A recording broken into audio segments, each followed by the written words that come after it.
Ok, tenemos control hoy día. Está disponible ya en Canvas, así es que si gustan proceden de inmediato. Si tienen preguntas, levantan la mano virtual o lo ponen por el chat. Traten de, eviten en voz alta porque es poco tiempo y para no distraer a sus compañeras o compañeros.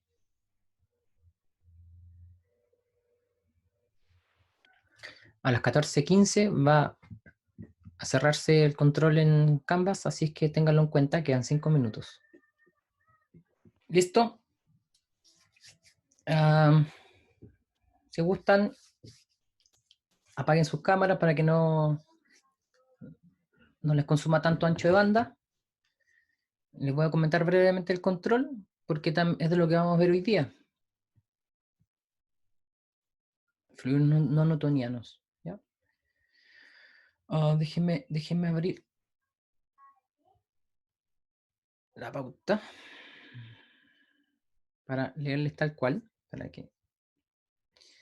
Entonces, Profesor, que yo no había prendido mi cámara porque como se había demorado en prender el Zoom, como lo había dejado al lado y no había cachado. Da lo mismo, ¿verdad? ya tranquila, no hay Ok, problema. Entonces, gracias. los que no pueden prender la cámara y saben que es por un motivo fuera de su alcance, no hay problema.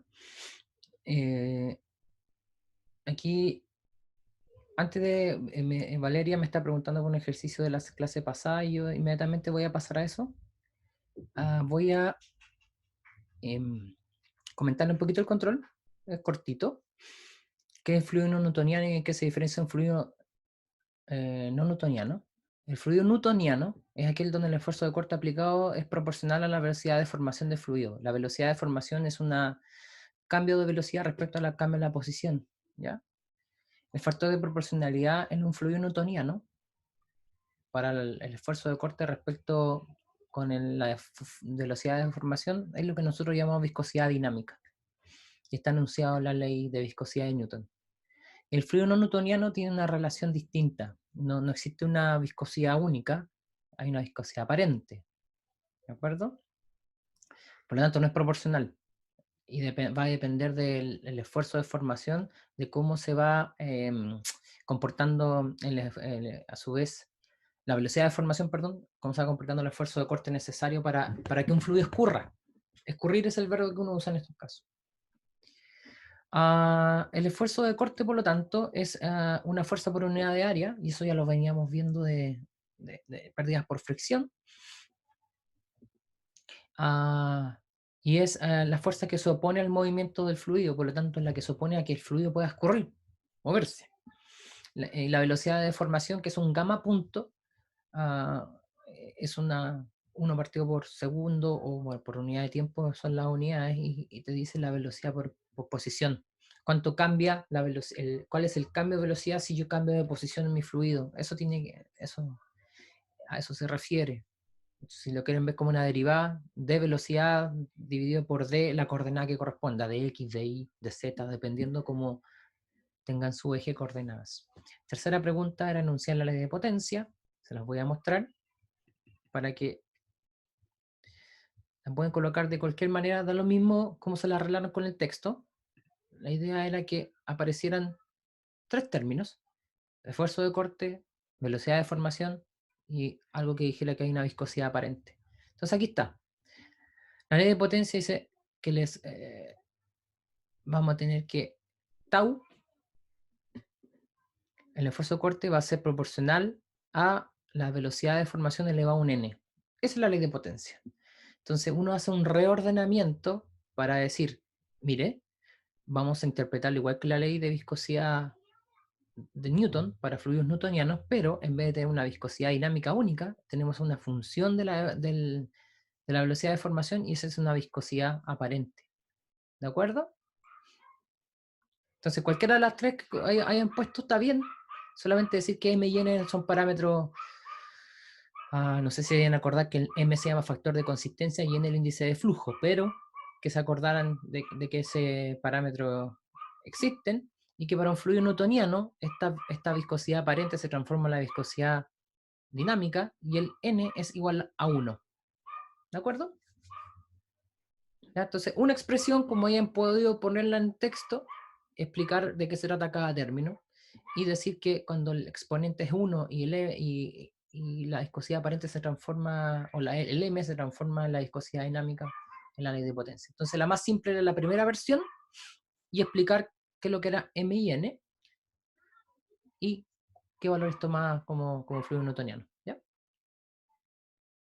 Y en la figura, 1, plástico de Bingham; 2, pseudoplástico; 3, estructural; 4, que pasa en una recta que pasa por el origen, cuando graficamos a la velocidad de deformación con el esfuerzo de corte, fluido newtoniano.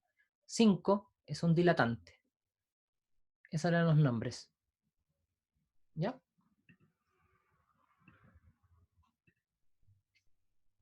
Y en cada uno de los casos, una pequeña descripción. Un plástico de Bingham, para que pueda escurrir, necesita este tau 0, o este esfuerzo de corte inicial que hay que vencer para que escurra. Después escurre linealmente. ¿Ya? El pseudoplástico significa que a medida que aumento la velocidad de deformación, también aumenta el esfuerzo de corte necesario para que escurra, pero a tasas decrecientes, o sea, cada vez menos esfuerzo. Típico pseudoplástico en una pintura. Si a alguien le ha tocado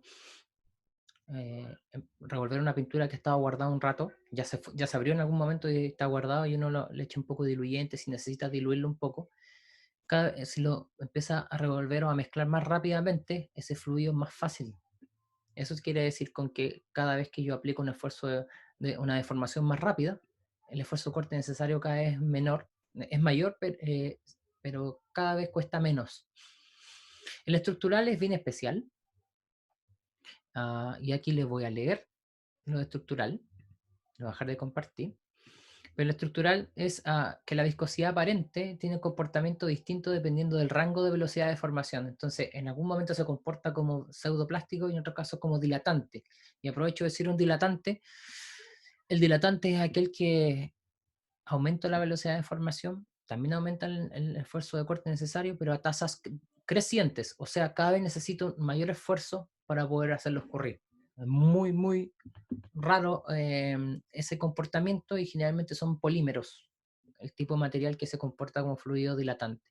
Y el 4, que era el newtoniano, que la relación es lineal. O sea, yo aumento el esfuerzo la velocidad de formación, el esfuerzo de corte necesario aumenta la misma proporción. Y exactamente esa proporción, o la pendiente en ese gráfico que estaba en el control, les indica que es la viscosidad dinámica.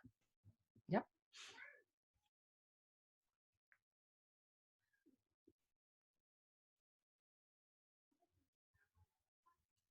Entonces, ¿alguna pregunta más del control? De la parte de las preguntas del control, porque aquí tengo una pregunta. Si ustedes respondieron, lo más probable es que se guarda, y no alcanzaron a terminar, se guarda el último trabajo que hicieron, ¿ya? Qué linda pregunta. Y esto es como un experimento, casi como que uno lo haría en el colegio. Es maravilloso esa, en la maicena, es un fluido pseudoplástico, ¿ya? Ah, no alcanza a ser dilatante, a ver. No, es un fluido no newtoniano. Recuerden que en ambos casos igual aumenta el esfuerzo de corte necesario, pero va aumentando más a tasas decrecientes, se dice. O sea, llega a ser una asíntota para el pseudoplástico, y es casi exponencial, o se parece a una exponencial en el caso del dilatante, pero definitivamente es un fluido no newtoniano la maicena con agua. Si ustedes hacen el experimento en casa, si son tan curiosos como para hacerlo práctico, o ver un video en YouTube, mezclan agua con maicena y van a ver que les puede quedar una pasta, ah, o algo por el estilo, algo, una salsa, no sé, con la consistencia que quieran, pero sí se van a dar cuenta que si es suficientemente espeso, van a ver que si ustedes meten dedos dentro de un recipiente que tenga esta mezcla, van a poder ingresarlo fácilmente. Pero si quieren incluso darle un puñetazo a la superficie de eso, lo va a aguantar y se va a comportar casi como sólido. Eso tiene que ver con que ustedes aumentaron el esfuerzo, la velocidad de formación, por lo tanto el esfuerzo de corte también aumentó. Así que ese es el mejor ejemplo de un fluido no newtoniano, la maicena con agua. En la industria hay un montón de ejemplos y generalmente cuando ustedes trabajan con pinturas van a tener fluidos no newtonianos, por decir un ejemplo genérico y rápido de entender. Pues en alimentos se van a topar muchas veces con fluidos no newtonianos. Entonces aquí le aprovecho, antes de introducirme a la clase, les quiero aprovechar a hacer una siguiente pregunta. Ustedes van a la cocina, ustedes van a cualquier situación de rutina diaria en la casa, no necesariamente hacer la cocina, pero en la rutina diaria, usamos fluidos no newtonianos. ¿Qué me puede dar un ejemplo del hogar? Ketchup. Bien, muy bien. Qué tipo de fluido sería?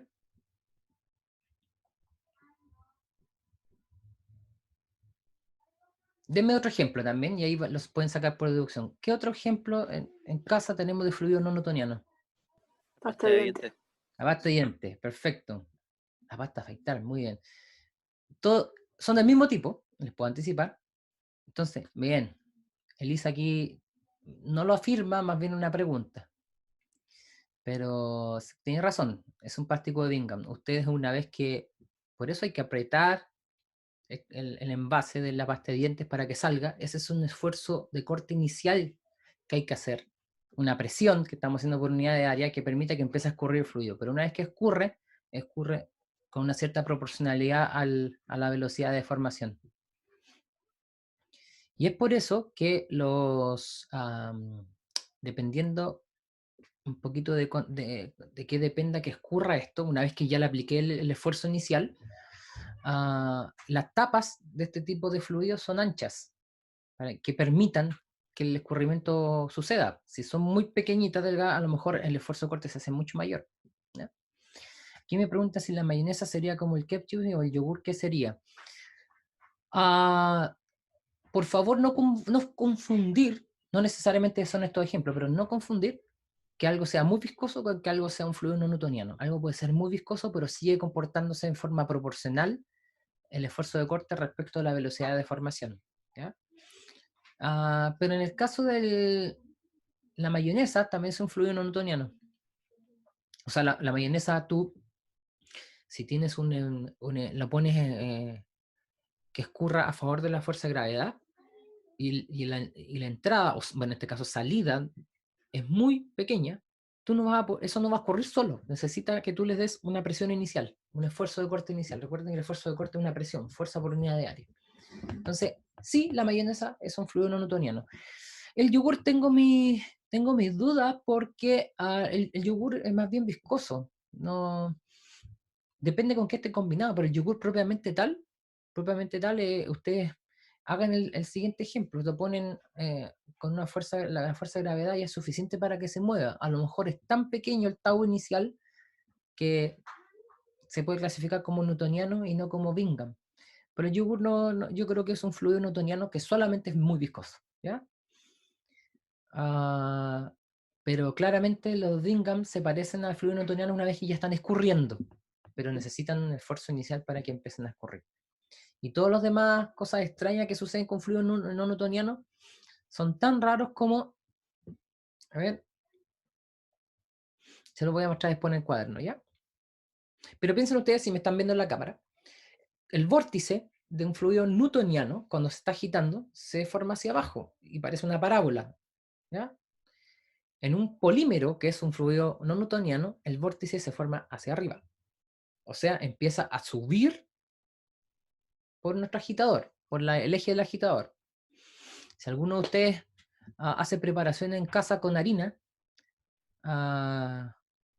digamos, tiene que batir, y si usa una batidora eléctrica, se da cuenta que las mezclas que uno hace, está el huevo también involucrado, pero un poquito, tiene cierta particularidad, pero todas estas mezclas que terminan siendo fluidos no newtonianos, si se fijan, la mezcla empieza a subir por el agitador. No se forma el vórtice hacia abajo. Entonces, ahí tienen un ejemplo de fluido no newtoniano. Entonces, estamos más cercanos al fluido newtoniano más de lo que nosotros pensáramos, y es cosa de que hayamos establecido de qué se trata y cuál es la definición. Entonces, la clase de hoy vamos a ver exactamente eso. Y cómo esto se relaciona, los fluidos newtonianos, con cómo vamos a transportar este tipo de fluido en un proceso. Eso es lo que necesitamos. Tenemos una cierta particularidad, ya no vamos a lo mejor no se van a cumplir exactamente las mismas ecuaciones que teníamos para fluidos newtonianos, pero sí los mismos principios.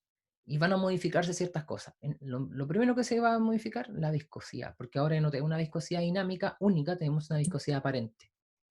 Entonces, vamos a diferenciar en esta clase los tipos de fluidos incompresibles y usar modelos adecuados para escribir su comportamiento reológico. Reología es la ciencia que estudia el escurrimiento de los fluidos, ¿ya?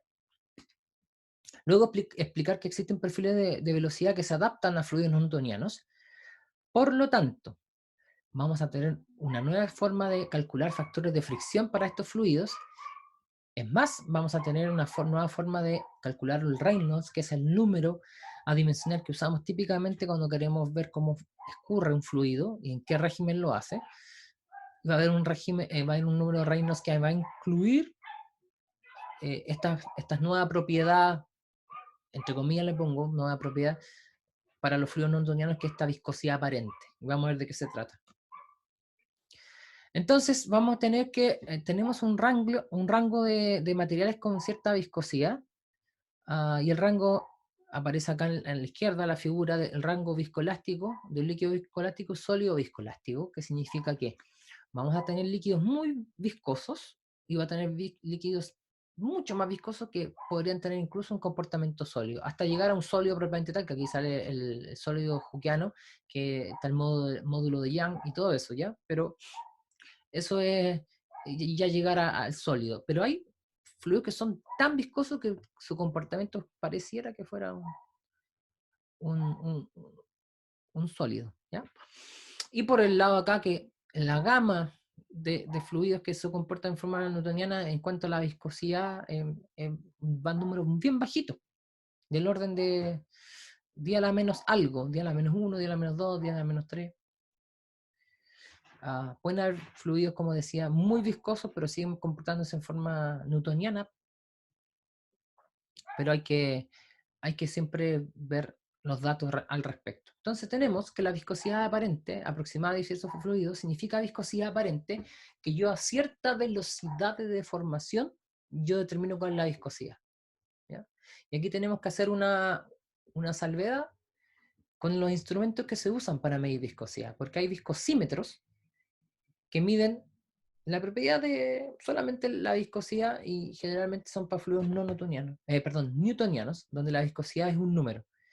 Pero cuando tenemos un reómetro, el reómetro puede medir las propiedades viscoelásticas de la materia, de materiales y otras cosas más. Por lo tanto, el ensayo que hace un reómetro permite obtener viscosidad aparente para distintos esfuerzos de corte, ¿ya? Entonces, tenemos que un reómetro puede determinar todos los parámetros necesarios para estudiar el escurrimiento de un fluido, y un viscosímetro va solamente la viscosidad y generalmente se aplica a fluidos newtonianos. Aquí tenemos orden de magnitud para las viscosidades, donde un polímero fundido, piensen ustedes un polímero fundido, estado líquido, o al menos que pueda escurrir. Polímeros son moléculas de cadenas muy largas de monómero en conjunto, pesos moleculares del orden de los no, mucho mayor, 10.000 o mayor, más Dalton. Y tiene, fíjense, la viscosidad del agua es 10 a la menos 3 pascal segundo, y un polímero fundido puede ser 10 a la 3 pascal segundo, o sea, son 6 órdenes de magnitud mayor. Si lo quieren comparar con centipoise, la viscosidad del agua es 1 centipoise, y la de un polímero fundido sería 1.000.000 de centipoise. Esa es la diferencia. ¿De acuerdo? Entonces, grande, muy grande la diferencia en cuanto al valor. Pero de nuevo, cuando el fluido es no newtoniano, esa viscosidad va a cambiar el valor si el esfuerzo o la velocidad de formación es distinta. Por eso se le llama aparente, ¿ya? En el caso del agua, la viscosidad aparente, que es un fluido newtoniano, es igual a la viscosidad dinámica. Y ahí solamente depende no del esfuerzo de corte, perdón, de la velocidad de formación, sino que depende ya de propiedades de estado o propiedades físicas determinadas por la temperatura y la presión, ¿ya? Entonces aquí tenemos el gráfico que vimos. En la lectura aparecía el estructural, que es un tipo de fluido bien especial, que dependiendo del rango de esfuerzo, de velocidad de formación, vamos a tener distintos comportamientos, pero en general tenemos estos cuatro tipos de comportamiento. Bingham, que yo les decía que hay un tau inicial, un tau cero, se le llama, está acá abajo, en la expresión que está acá abajo para plásticos Bingham, y después el comportamiento lineal, tenemos el pseudoplástico, el newtoniano y el dilatante. ¿Ya? Entonces, para un fluido newtoniano, nosotros tenemos la ley de viscosidad de Newton, que nos dice que el tau, el esfuerzo de corte, lo voy a ir mostrando aquí, ese tau es una constante proporcionalidad que es, en este caso, la viscosidad, porque es constante por el esfuerzo de la velocidad de formación. Y esa velocidad de formación está definida como la derivada de la velocidad con respecto a la posición. SR, en este caso, por ejemplo, en una tubería sería la dirección radial. Y hay un menos porque tiene que ver que cómo se transfiere el momentum. Porque si ustedes lo quieren ver desde el punto de vista del fenómeno de transporte, la ecuación de la ley de viscosidad de Newton es el transporte molecular de momentum. Se está transfiriendo de un medio que tiene mayor velocidad a un material que tiene menor velocidad. ¿Ya? O partículas de mayor velocidad se transmiten en este momento a una partícula de menor velocidad. Ese menos tiene que ver como la dirección del gradiente. Eso es todo. Pero para fluidos newtonianos hay un modelo de Oswald de Bailey, no sé cómo se pronunciará, pero el modelo de la ley de potencia. Entonces la ley de potencia es una forma muy parecida a la ley de viscosidad de Newton, pero tiene parámetros de ajuste y esos parámetros van a depender del tipo de fluido que tenemos. Por lo tanto, en la ley de potencia, ahí está, recuerden que es lo mismo que decir K por gamma punto elevado a n. Recuerden que gamma punto es menos dB a dr.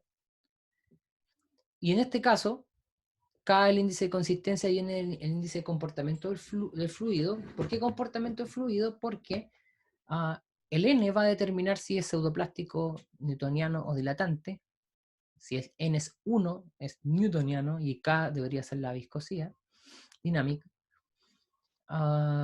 Pero generalmente los pseudoplásticos, y aquí está la palabra en inglés, shear thinning, se pueden ajustar muy bien los parámetros radiológicos con la ley de potencia. ¿Ya? Plástico de Bingham tiene en esfuerzo de fluencia, que en la traducción en español del yield stress, el tau 0, aquí está, en el Bingham, y sería acá en el gráfico, justo ahí, un tau 0. Entonces, para cada tipo de material tendríamos un tau 0. Para el ketchup, para la mayonesa, para pasta de dientes, vamos a tener un tau 0 distinto, porque los fluidos son distintos. Y esta viscosidad infinito que aparece acá, si se fijan, sin tau 0 se parece a un fluido newtoniano. Es la viscosidad límite para el alto esfuerzo de corte o viscosidad plástica. O sea, una vez ya venciendo esta fuerza contraria al movimiento que lo da la misma propiedad del material, o sea, yo llego a tau 0, igualé aquella fuerza que se opone al movimiento y empieza a moverse mi fluido. Una vez que ya se movió, sigue moviéndose en forma proporcional con el esfuerzo de corte. ¿Ya?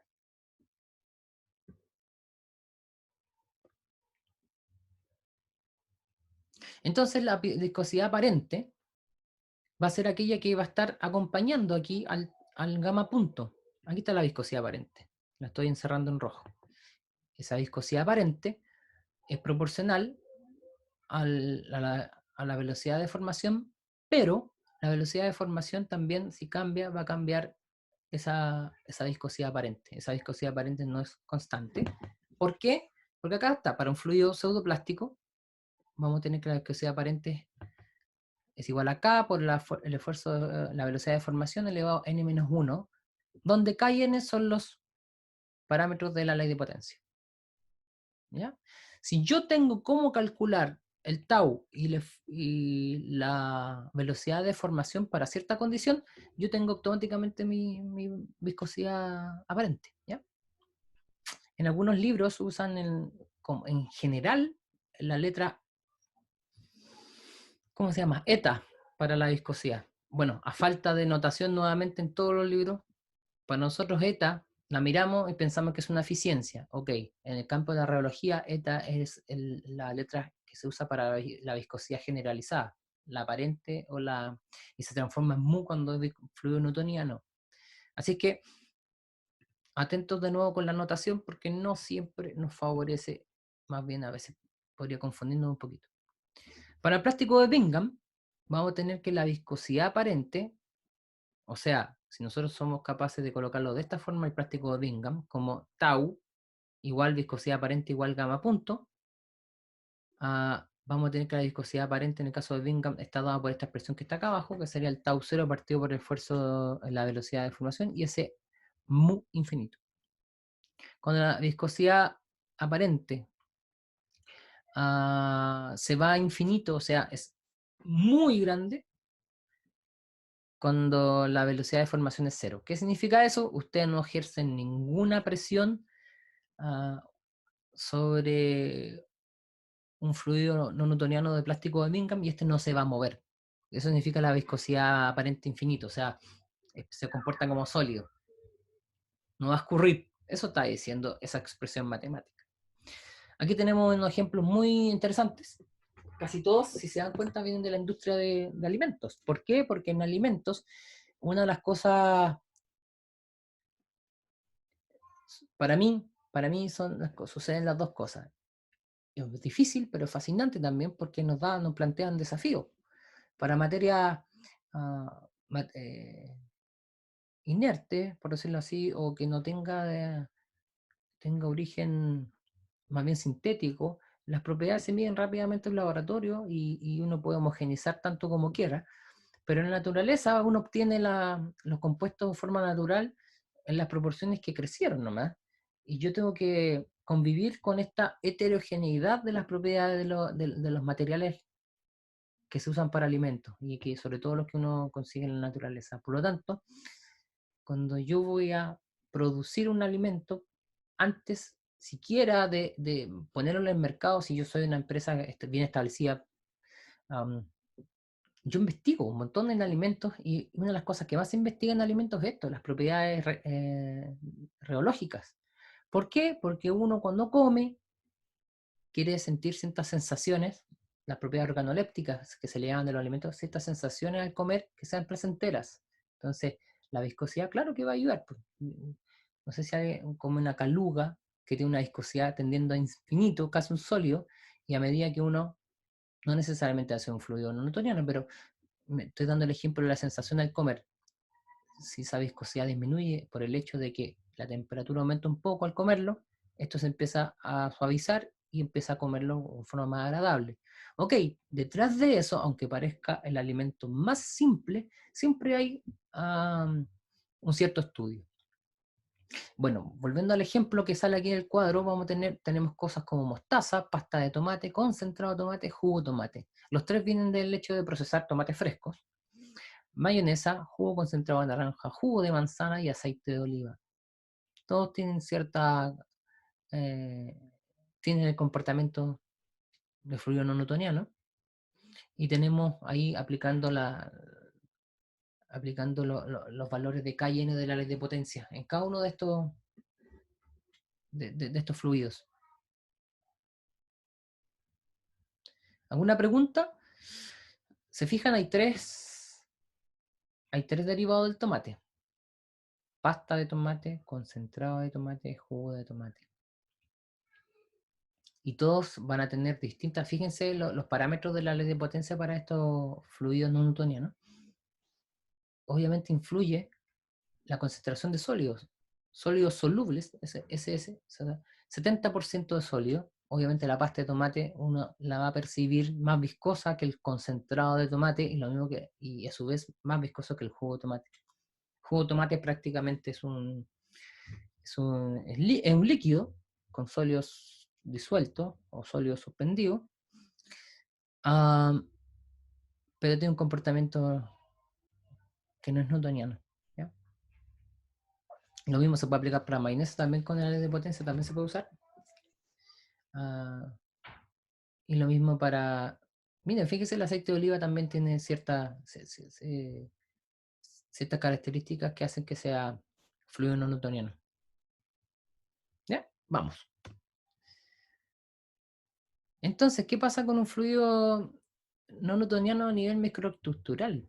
Entonces, tenemos una fuerza, una velocidad de formación y aquí tenemos la viscosidad. Si se fijan, aquí aparece la viscosidad nuevamente, el eta, eso como parece eficiencia, donde vamos a tener una viscosidad aparente sub 0 y aquí tenemos una viscosidad aparente infinito. Y entre esas dos se van a mover ciertas situaciones.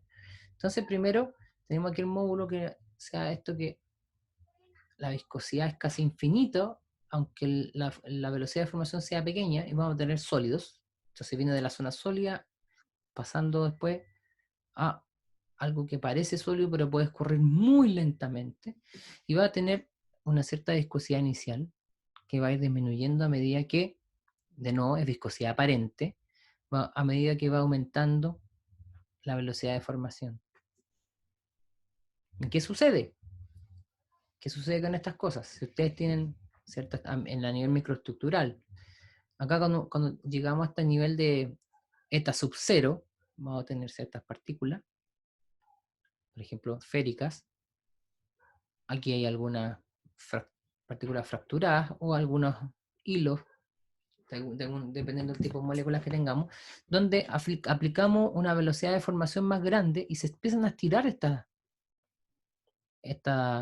esferas, se estiran hasta que finalmente, después de ese estiramiento final, vuelven a colapsar y se forman de nuevo estas esferitas pequeñas. Tiene que ver con el comportamiento de los materiales. Por el otro lado, si tengo material como fracturado, digamos a nivel microestructural, esto no lo ve, uno solamente ve que esto va a escurrir, se empiezan a juntar con mayor velocidad de formación hasta que van a colapsar nuevamente y van a formar cualquiera de los dos estados de partículas esféricas o se estiran estas moléculas. Aquí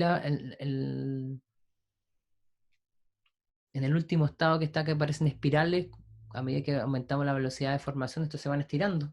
¿Ya? Entonces, se reacomodan las moléculas. Más o menos este es el mensaje acá. Yo aumento la velocidad de formación, significa que por la misma diferencia de posición, cambié de posición a una velocidad más grande, estoy haciendo que la materia se deforme de alguna u otra manera. Eso se transforma o se traduce en un escurrimiento. Entonces hay una zona aquí, que primero están las fuerzas brownianas, que tienen que ver que son a nivel microscópico, por el hecho de estar en contacto con partículas más pequeñas, pero sin otro tipo de movimiento que se pueda considerar.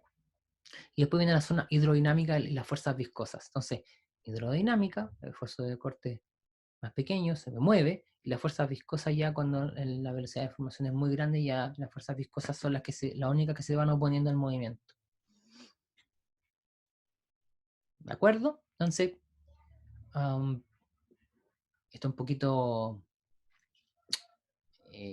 muy mucho detalle, meterse en esta parte microestructural. Nosotros nos interesa como ingenieros de proceso ver el comportamiento macro de estos fluidos. ¿Ya?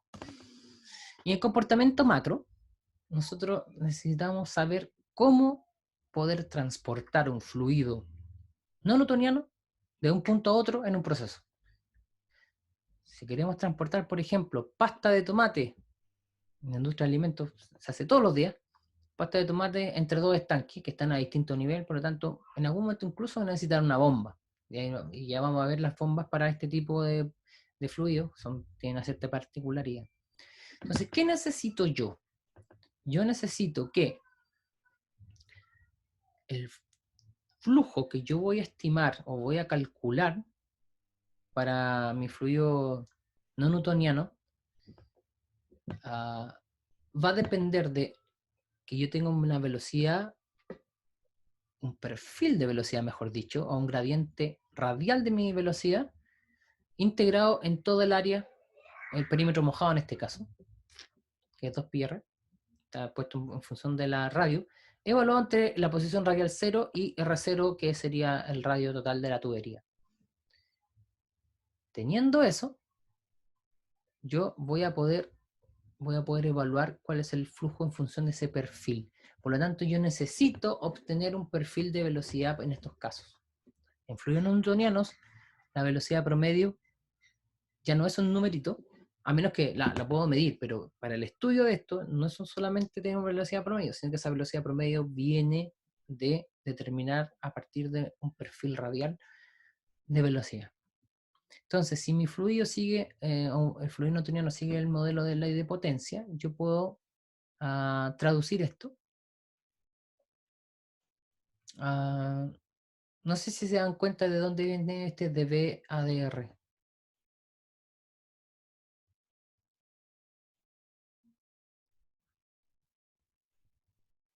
Si alguien se ha dado cuenta de eso. Bueno, ya va a surgir la pregunta. Tengo cosas aquí en el chat, disculpen.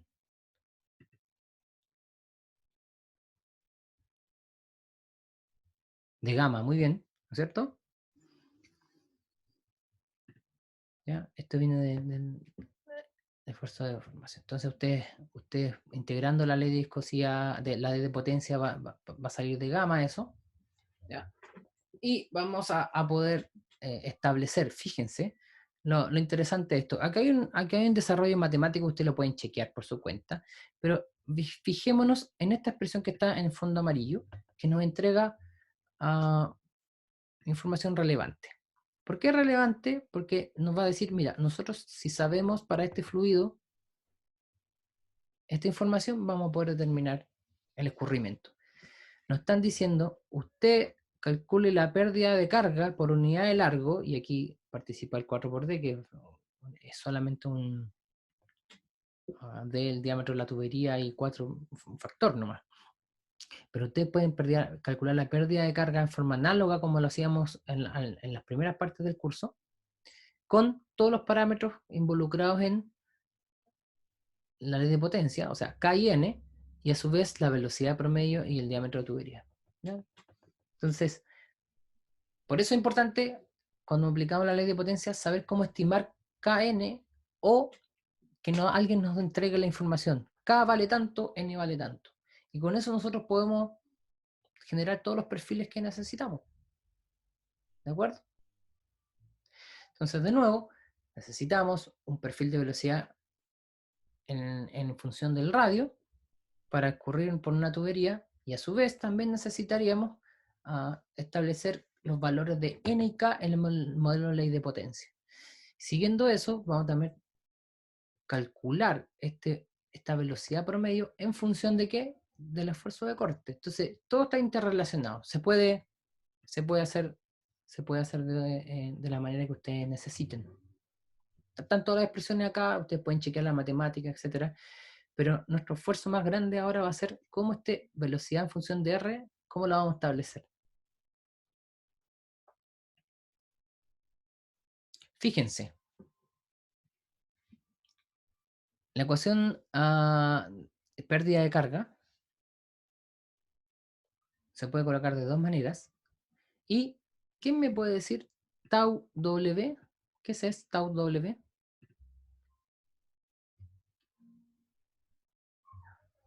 Ahí está.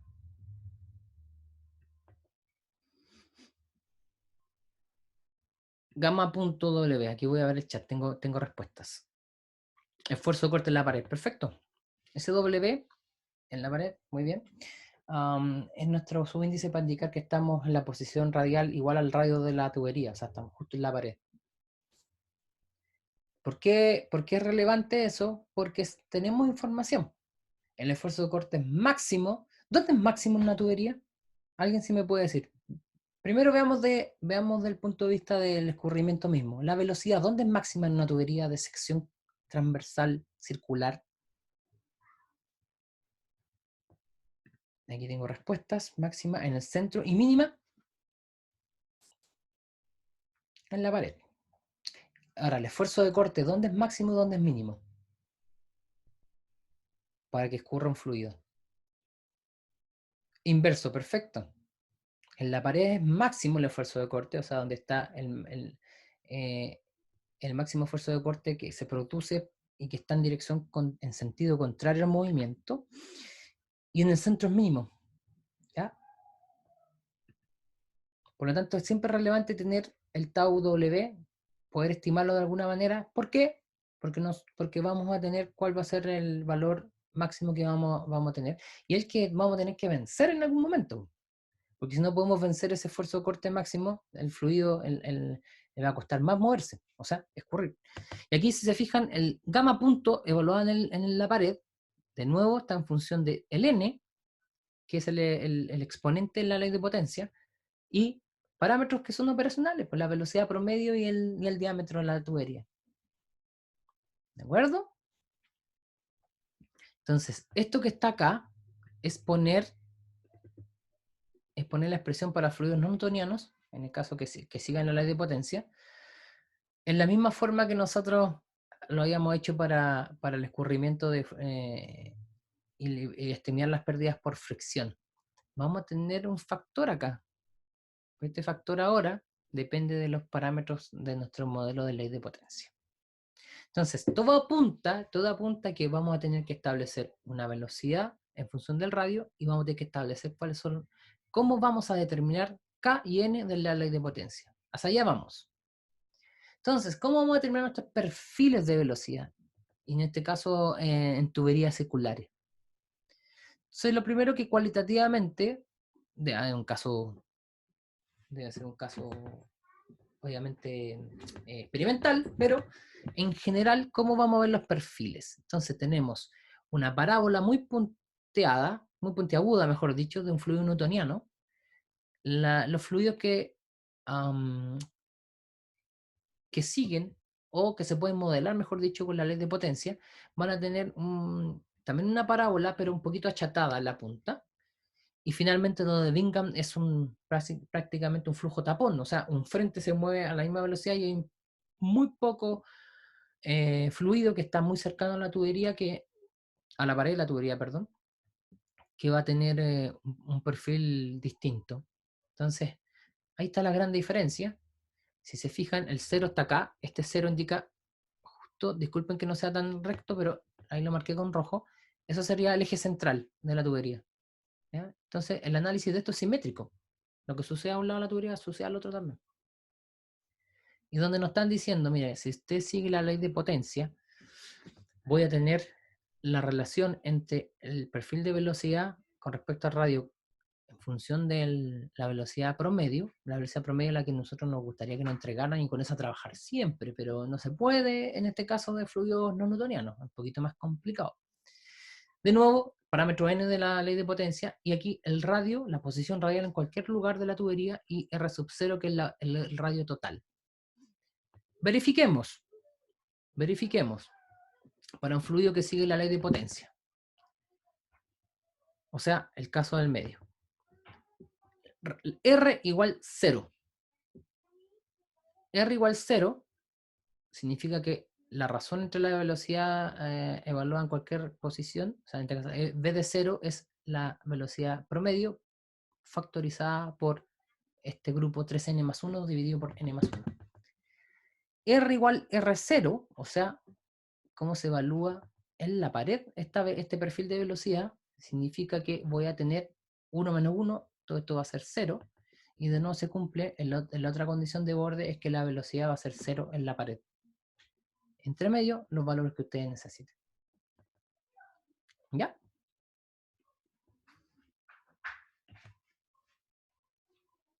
Entonces aquí vamos a tener que estimar el factor de fricción, porque el factor de fricción, recuerden que es aquel parámetro que nos ayuda a cuantificar las pérdidas por fricción cuando escurre un fluido dentro de una tubería.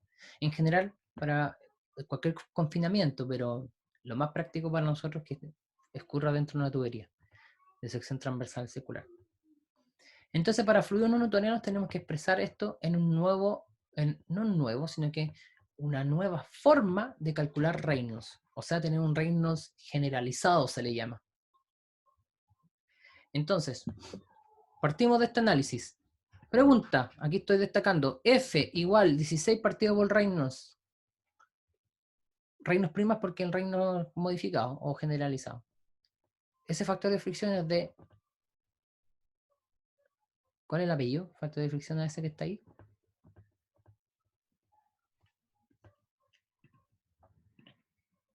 Fanny, muy bien. ¿Y qué significa que yo lo puedo estimar con 16 partido por Reynolds?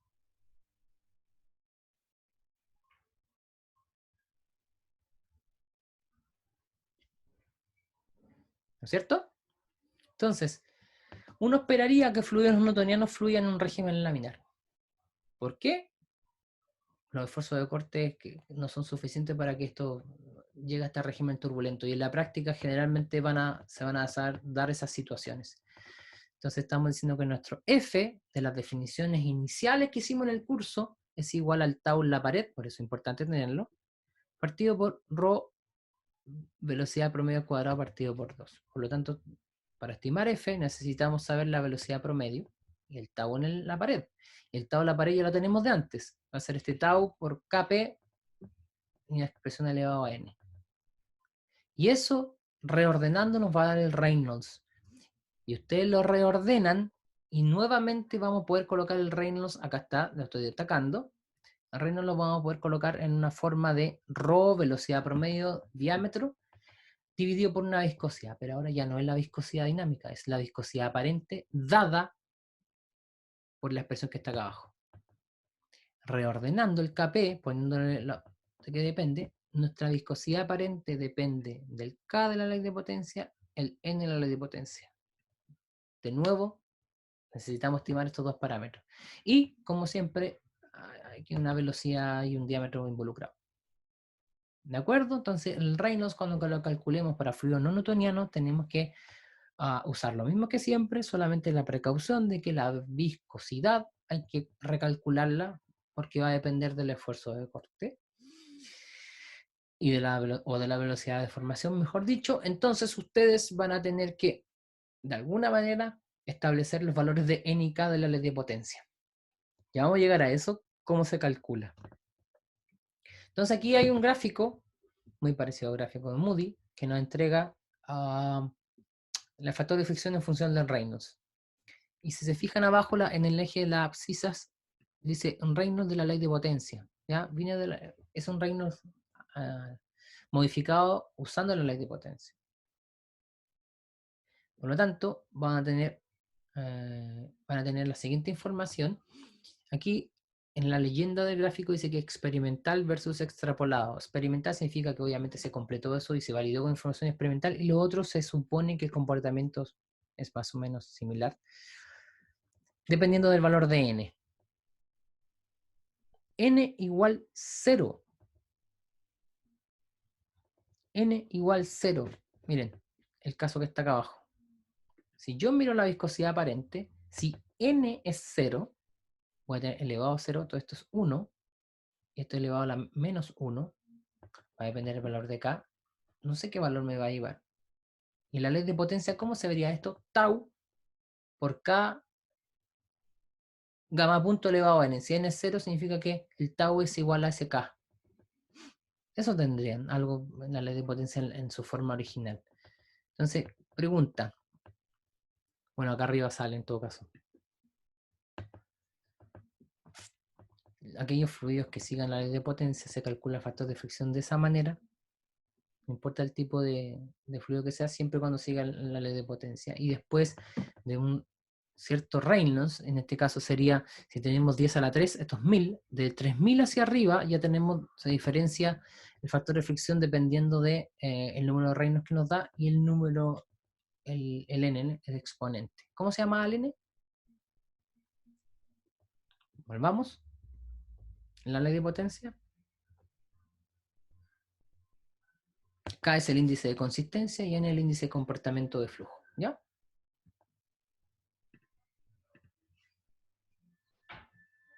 Muy bien.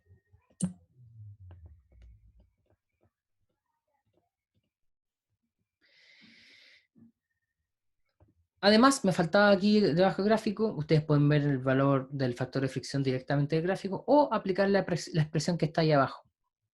Si se dan cuenta, esa expresión es implícita. Por lo tanto, vamos a tener que elegir una de las dos formas de hacerlo.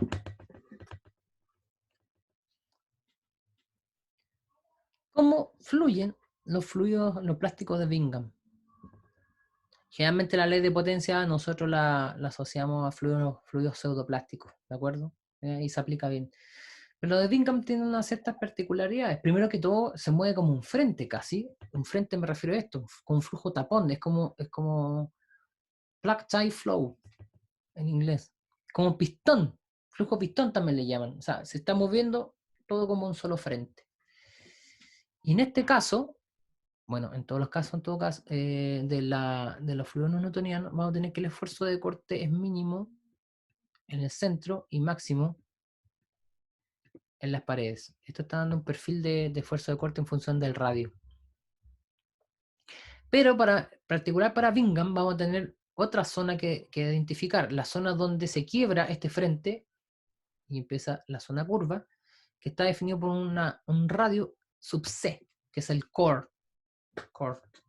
Entonces, el tau 0, para que yo pueda mover mi fluido, empieza a escurrir, necesito determinar el tau en la pared, determinar ese R sub C. ¿Cuál es el R sub C? O sea, si alguien me puede dar ese perfil y yo dibujarlo, voy a determinar cuál es el valor de R sub C, y el R0, que sería el radio de la tubería. Entonces, voy a poder determinar esa condición de escurrimiento solamente teniendo, digo solamente, hay que determinar el tau W, y la otra es la geometría del problema. ¿Ya?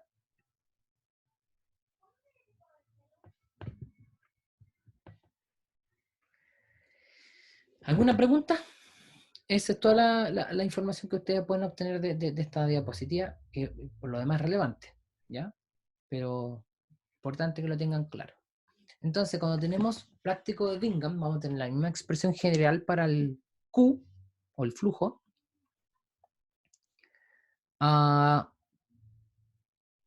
Y vamos a tener una expresión un poquito más complicada, pero de nuevo, esto no hay que aprenderse en la memoria, saber de dónde viene. Uno puede chequear la información por tratar de cada uno de ustedes deducirla. Entonces, vamos a tener, aparece aquí el parámetro, no me quiere marcar esto, aparece aquí la viscosidad infinito, que es la viscosidad aquella que cuando empieza a moverse el plástico de Bingham en la proporción a la velocidad de deformación. Vamos a aplicar todo esto en algún momento. Y para un plástico de Bingham tenemos también una nueva expresión o nuevas expresiones para determinar factor de fricción y cómo sería nuestro Reynolds. El Reynolds sigue siendo el que conocíamos, solamente con la precaución de la viscosidad aparente para el pseudoplástico y la viscosidad infinito, que está aquí, para el caso de plástico de Bingham. Aparece un nuevo número adimensional para estimar en régimen laminar cuál es el factor de fricción. Aparte de Reynolds, hay un factor de corrección. Si se fijan, 16 partido por Reynolds es cualquier tipo para un fluido newtoniano, pero aquí hay un factor de corrección. Está en función del número de Hedstrom y el número de Reynolds. A su vez, Hedstrom tiene que ver con el número de Bingham con el número de Reynolds. ¿Ya? Si quieren obtener el F como una expresión en función del Hedstrom y el Reynolds, tienen que ir a la expresión que está acá abajo, y vamos a tener que calcularlo en función del tau 0. El tau 0 lo podemos tener con el tau en la pared, el diámetro de la tubería, la densidad del fluido y la viscosidad infinito está para el plástico de Bingham. ¿Ya? Entonces tenemos toda la información, siempre lo que pasa es que tenemos que saber cómo calcularla. Entonces, los perfiles de velocidades en Bingham tenemos esta zona que va entre 0 y R sub C, donde termina el frente, y entre R sub C y RC, ¿no es cierto? Entonces, entre RC y R0, o sea, en la zona que no es lineal, o sea, perdón, que no es el frente, sino que la parte que parece parábola, el inicio de una parábola, vamos a tener que la velocidad en función de R estaba por la expresión de acá, y entre R y R sub C matemáticamente se nota, porque la derivada de la velocidad con respecto a la posición es cero, porque es constante. La velocidad es constante en esa zona, por eso matemáticamente nos da que gamma punto es cero en esa zona. Ahí tenemos que la velocidad en función del radio y va a ser igual entre 0 y RC, inclusive va a estar en función de nuevo. Tenemos que terminar el tau en la pared. En todos los casos es relevante determinar el tau en la pared. Y aquí viene lo que era deuda. ¿Cómo vamos a determinar los valores de n y k en la ley de potencia? Y tenemos algo bien interesante. Quizás no se ve muy bien, no sé si a usted se le ve bien o no, se lo voy a corregir, si es que se ve borroso. Pero esta es una metodología propuesta por estos autores que están acá abajo, Rabinovitz, Muni. Ellos dijeron, mire, usted hace un experimento, hace fluir este fluido no newtoniano por una tubería de diámetro D, y esa lo hace fluir a una velocidad promedio V raya. El grupo 8 veces la velocidad promedio partido por diámetro aplica logaritmo, y ese es tu valor de la abscisa. Por otro lado, tú calculas la pérdida de carga, el delta P, de tu fluido a lo largo de esa tubería, divides por el largo de la tubería, multiplicas por 4 SL y vuelves a dividir por el diámetro, aplicas logaritmo, ¿y qué vas a obtener? Datos como los triángulos que están acá, que parecen, sobre todo en los primeros datos, está un poquito salido de un comportamiento lineal, pero estos parecen una línea. Luego yo puedo trazar esa línea, hacer un ajuste, y ese ajuste, ¿qué me permite obtener? Lo siguiente.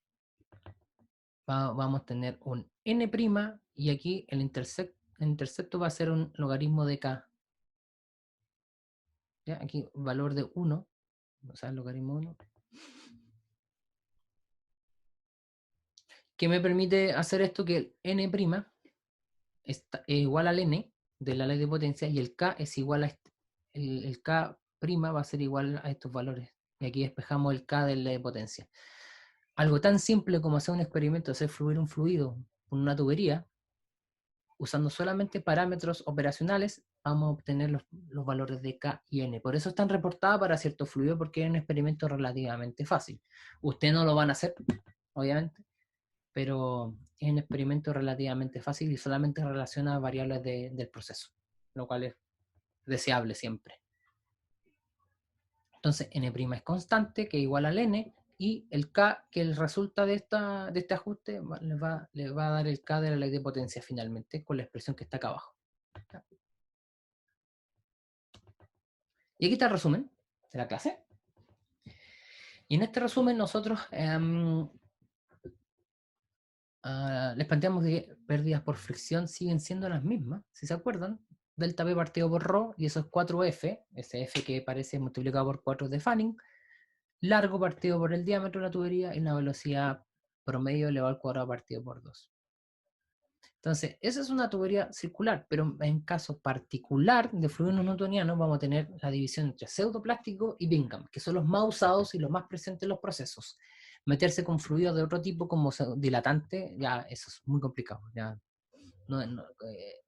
de hecho, son casos tan particulares que no se usan mucho en la industria. La mayoría son pseudoplásticos o Bingham cuando estamos hablando de fluidos no newtonianos. Para esos casos tenemos el flujo laminar.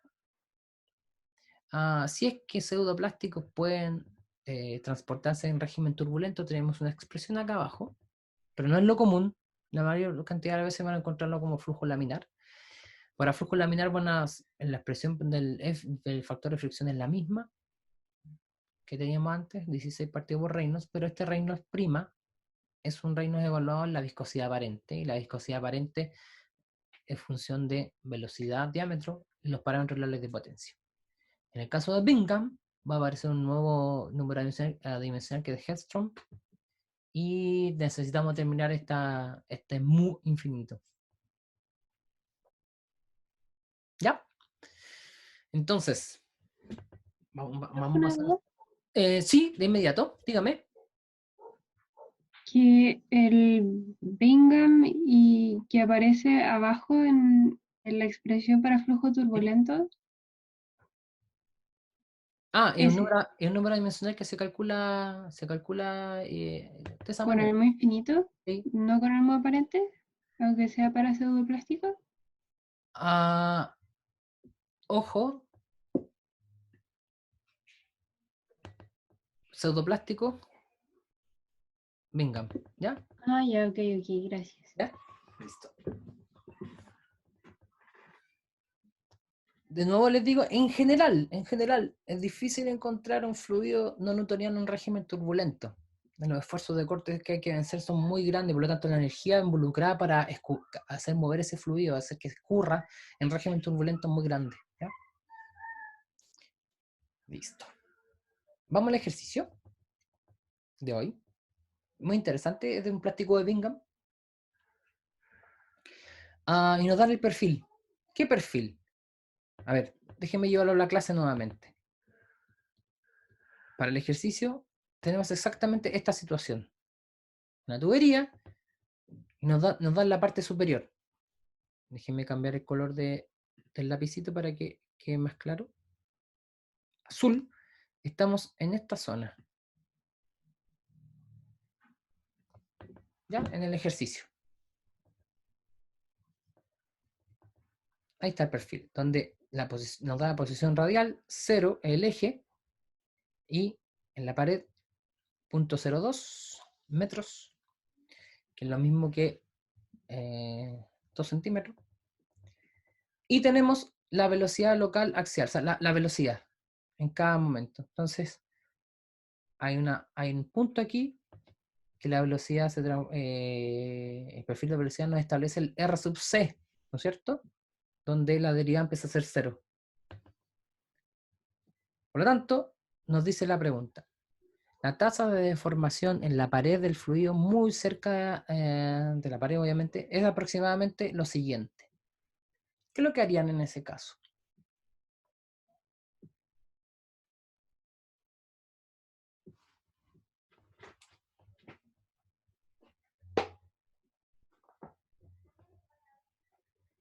Un minuto, y para que lo piensen ahí, propongan una solución a eso.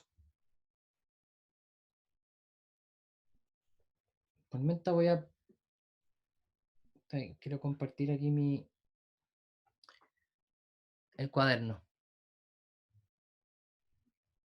¿Ya? Entonces voy a compartir el cuaderno rápidamente solamente para decirles o plantearles.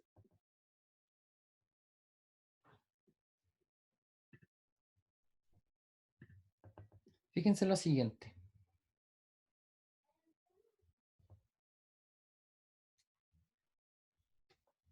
Tenemos esta situación.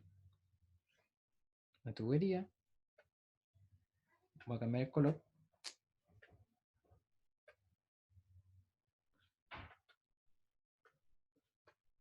Ahora sí.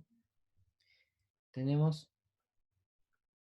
Uy, mi pulso está muy feo. Ahí sí. Ahí está el centro. R igual 0. Y aquí tenemos R igual R sub 0. Y nos está diciendo que el plástico Bingham, para este caso del ejercicio, sigue el siguiente comportamiento. Voy a tratar de que sea. Ay, esto sí que me. Ya estoy exagerando y estoy tratando de que se note un poco bien.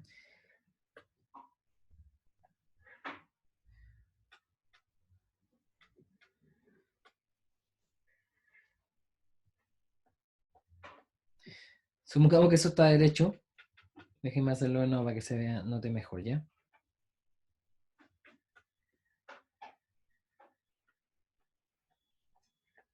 Ese sería nuestro RC, ¿no es cierto?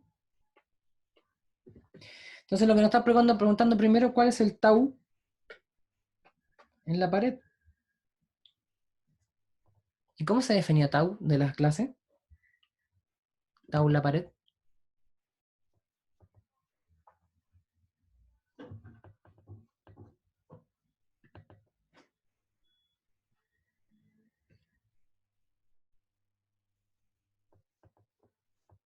¿Se acuerdan?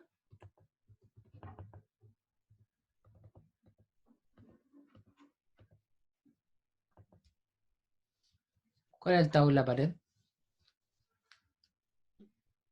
Recuerden que tienen en el eje acá posición, el R, y acá tienen una velocidad.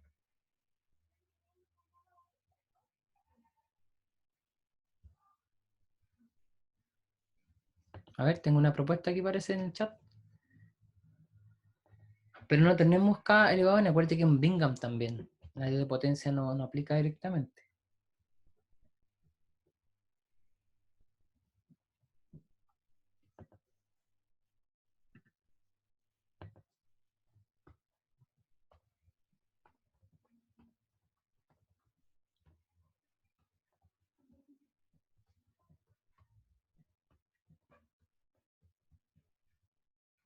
En general, recuerden lo siguiente. El tau es igual a una viscosidad aparente por la velocidad de formación, o lo mismo que eso.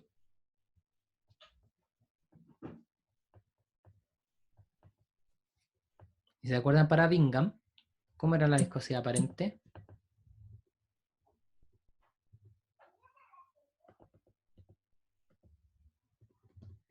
¿Cómo se determinaba? Les voy a recordar.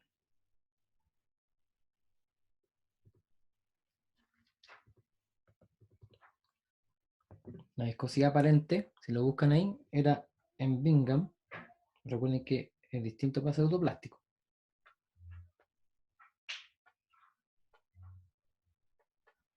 Era tau 0 partido por gamma punto más mu infinito.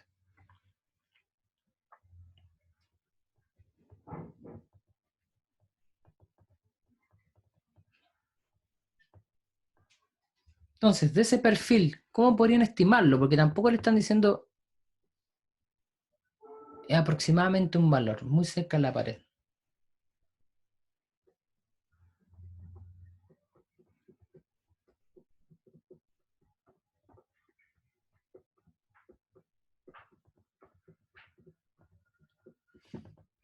¿Alguien tiene alguna? ¿Qué pasa si yo hago esto? Una recta que pase por la primera parte del perfil y yo estimo una pendiente acá. ¿Qué me entrega esa pendiente?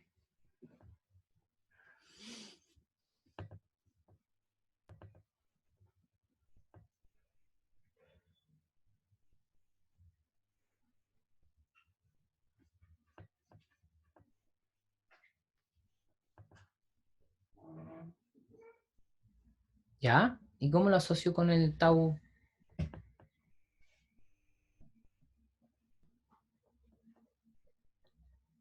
Exactamente eso me da, ¿no es cierto?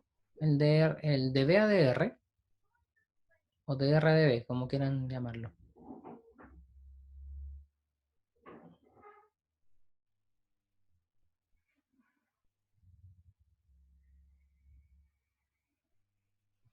Sería el gamma punto, ¿no es cierto? Eso me estaría dando. Exactamente lo que nos están pidiendo, ¿no? Gamma punto en la pared. Si yo puedo... Recuerden que esa pendiente va variando a la medida que va eh, alejándose de la pared la posición radial. Por lo tanto, si yo hago un ajuste de una recta muy cercano al perfil, primero nos piden el gamma punto, ¿no es cierto? Eso es lo primero que nos piden, gamma punto. El tau de la pared ya la vamos a estimar, porque es la segunda pregunta. Nos falta información, no podemos estimarla directamente del gráfico. Nos falta un poco de información que nos dan en la segunda pregunta. Pero la primera pregunta, el gamma punto está resuelto. Ustedes pueden trazar una recta cercana al perfil de velocidad y les va a dar el gamma punto que ustedes necesitan. ¿Vale? Estímenlo ahí, va a ver. Pueden hacerlo, por ejemplo, hasta el punto 0. ¿Te dio 3? Perfecto. Y a mí también. Gama punto también me dio 3 a mí.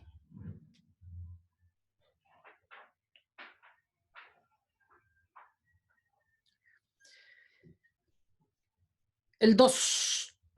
Si la pérdida de carga del fluido por unidad de largo de la tubería es delta PL, nos dan ese valor.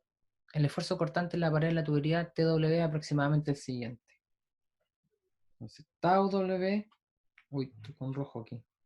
Y es lo último que les voy a señalar porque creo que estamos pasados en la hora. Tau W en función de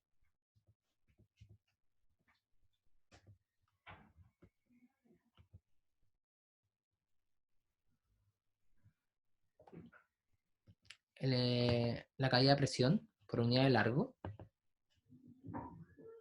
¿Cómo lo calcularían?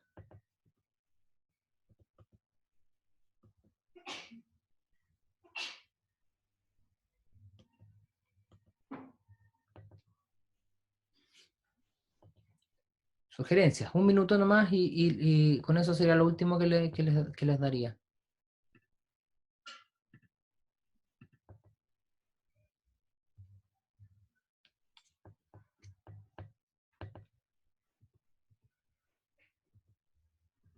Les voy a mostrar la clase donde se define el tau W en general.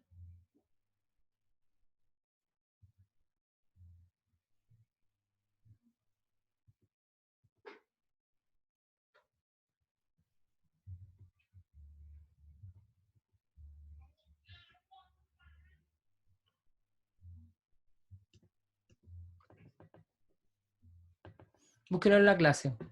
Está relacionado con notando el delta P partido por L, ¿no es cierto?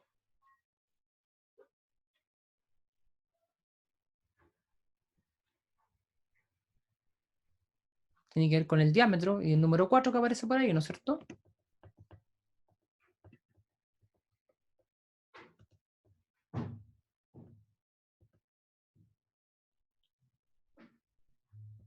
Ahí busquen la información para el plástico de Bingham.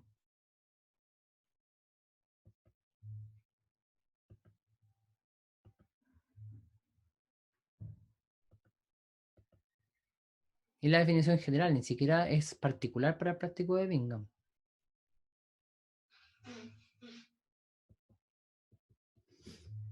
¿Ya? Entonces vamos a tener lo siguiente. Van a poder calcular el esfuerzo de corte en la pared como este delta P partido por L, que es el dato que nos dan. Y vamos a tener el diámetro de la tubería. Ya tenemos el diámetro partido por 4. Este viene de las primeras clases. Delta P es el dato. ¿Y cuál es D?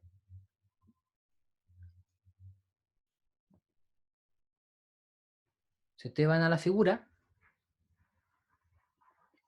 van a darse cuenta que D es 0,02 es el radio, por lo tanto 0,04 es D 0,04 metros. ¿Ya? Y ahí sacan el tau W. Y la viscosidad aparente también puede sacar. Ahí avancen ustedes, ya se nos hizo tarde. No sé si alguien alcanzó a calcularlo. Tengo una respuesta aquí.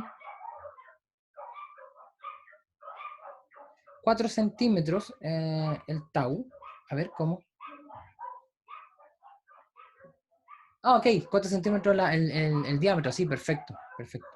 Pásalo a metro para que el tau te dé en unidades consistentes. ¿Ya? El tau, para que lo sepan, en la pared da 3000 pascales para los datos del problema. ¿Ya? Y así sucesivamente. Quedan dos pasos bien cortitos, son expresiones pequeñas y ustedes yo creo que lo pueden solucionar rápidamente. ¿Alguna pregunta final?